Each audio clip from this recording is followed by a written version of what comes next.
Joining me now is a man who was in the jungles of Vietnam, a veteran who was dodging the bullets in combat. Thank God he made it back just fine. Joining me now is Mike McNamee. Mike, pleasure. Thank you for coming. Thank you for your service. Thank you for coming.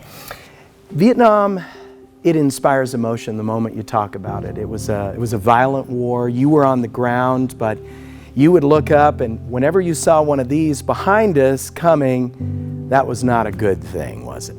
Well, this particular helicopter here is called the Dust-Off. It's an ambulance ship, and it was always on the way to go pick up wounded or killed in action, or they were taking them back to the hospital or somewhere. So all of us on the ground would look up, and most of us Catholic boys would always say a prayer for them. Behind that helicopter is another helicopter. So you learned to fly after you got out of the service. Yes, sir.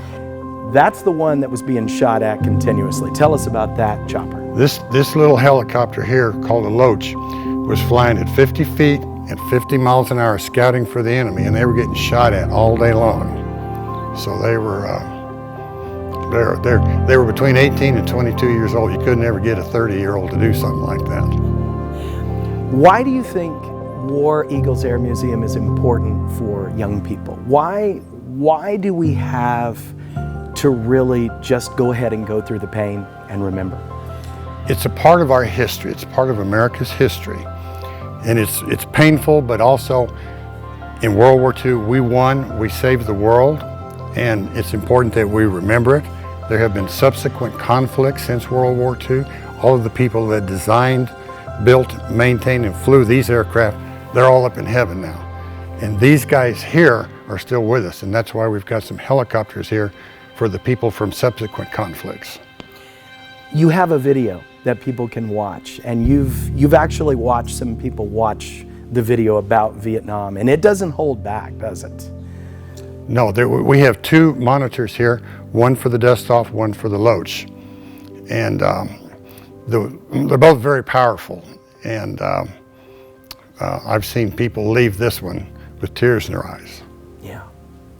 Well, Mike, we're going to talk about an aircraft that became a big problem for Americans. That's coming up right now. While Mike was on the ground in the jungle, engaged in combat, he was looking up at Elliot Warner, who joins me now. You were in one of those Hueys, and you were a crew chief. So tell us about your time in Vietnam and on that helicopter.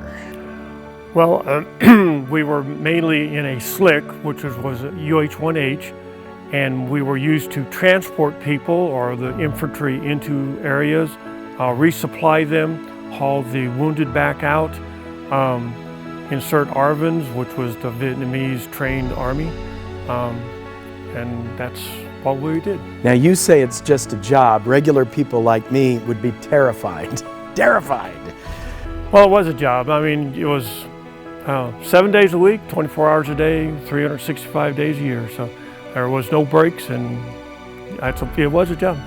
You just did it.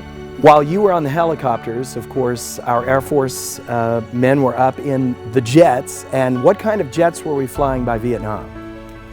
Oh, the main jet at that point in time when I was over there was the F-4 Phantom. And the B-52 was another one that made tremendous impact on us. Okay, they'd often bomb you a landing place. Well, they would go over the desert and do carpet bombings, and many of the times that was our LZ, our landing zone for the helicopter to insert our infantry guys into the area. Our F-4 was designed because of this little guy behind us and the predecessor to that. So the Soviets had a really kick-butt weapon. Tell us about this. Well, the Soviets had a MiG-17, which was kick-butt at that point in time. And so for us to keep up with it, we brought in the F-4 Phantom. Well, then the Soviets came along with the MiG-21, which is an interceptor, and then they ruled the sky, or tried to rule the sky. They brought back the dogfighting, and we kind of had lost that technique because we were dominating everything. But when the MiG-21 came back in, we had to relearn the dogfighting.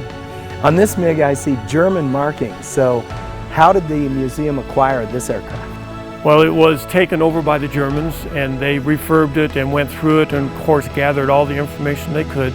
And then they fixed it up like this and then donated it to the museum.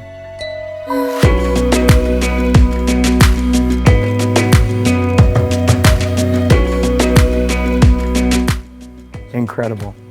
Elliot, thank you for your service. Now, coming up, we're going to meet a veteran who had something pretty powerful strapped to his aircraft, a nuclear weapon, coming up after the break.